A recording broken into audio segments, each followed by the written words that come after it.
Look at me, about to make another huge mistake. Kara Neal shifted in the driver's seat of her parked Jeep and frowned in annoyance at the unsteady man using the brick exterior of the Mark bar as a urinal. He steadied himself with one hand on the wall, gripped his appendage with the other, and whirled it in circles while whooping in delight. Then he stopped to stare at it as if waiting for something remarkable to happen. She groaned and pressed a hand to her forehead. "It's not going to get bigger, buddy. Sorry about your luck." She'd been waiting for Pisser to leave for over 5 minutes now.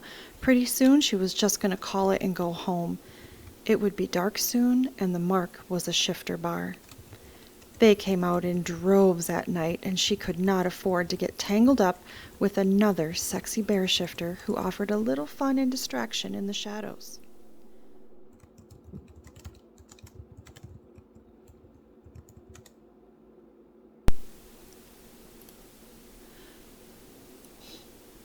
Her knuckles turned white as she gripped the steering wheel. How the hell had she let business associates drag her in here 2 months ago? Yes, they were celebrating her win as Kansas City's Young Entrepreneur of the Year and the nice $5,000 prize that went with it. But she wasn't one to go to bars, certainly not shifter bars, or engage in anything else that had happened that night. She'd been high on the power of being gifted an oversized plastic key to the city and drunk on one too many shots of herbal-infused vodka. Who was she kidding? She downed too many cheap beers while lugging that stupid key over her shoulder like it was an Olympic medal, which it kind of was. She didn't start from nothing and work her business into $1.2 million in sales in 3 years by being lazy. And now that was all about to change. "You have to go in there, Kara. It's your only lead." Saying the words out loud didn't help, even if it was the truth. This place offered her only chance to find Roan, if that was even his real name. Pisser finally zipped up and went inside. Kara sat straighter. She looked at herself in the rearview mirror, inadvertently spying her packed bags in the back seat.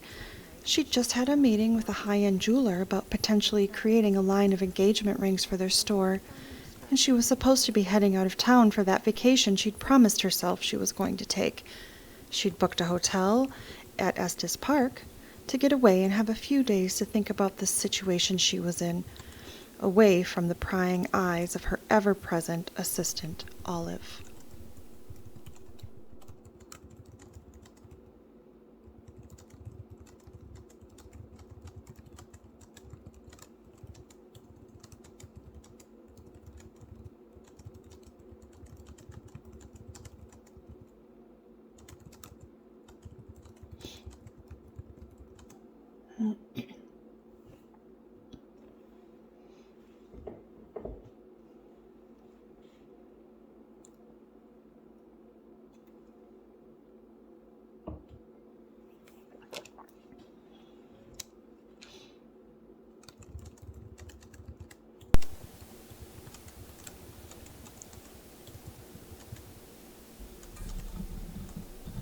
Kara rubbed her sleepy eyes and downed a drink of lukewarm water. She pulled over on the deserted road to pull up the directions to her hotel on her GPS. The car suddenly sputtered and gagged, a thin stream of smoke curling up from beneath the hood. What the hell? She was so close to the city limits. Carefully, she eased the car back onto the road, but it lurched and made a high-pitched whir as she pressed the gas pedal. The car resisted, rolling at a snail's pace as if it were running out of gas. She scanned the console to check for warning lights, but there was nothing. Smacking the steering wheel with one hand, she looked up and cried out as she ran straight into a man standing in the middle of the road. The front of the Jeep tapped the man's leg as she slammed on the brakes and white-knuckled the wheel. Gasping, heart-zooming, she stared out of the windshield in disbelief. The man was massive, his upper body clearly muscular behind the red and black flannel shirt. A full, dark beard covered his jaw, his black hair thick and curling around his temples. He rubbed his mouth with one hand and shook his head with clear annoyance, gesturing for her to move her car to the side of the road.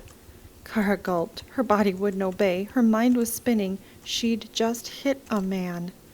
Another man. Jesus, she was mowing them down today like bowling pins. She rolled down the window a crack. I am so sorry. Are you hurt? He moved around the side of her Jeep. Tingles of alarm and awareness raced over her.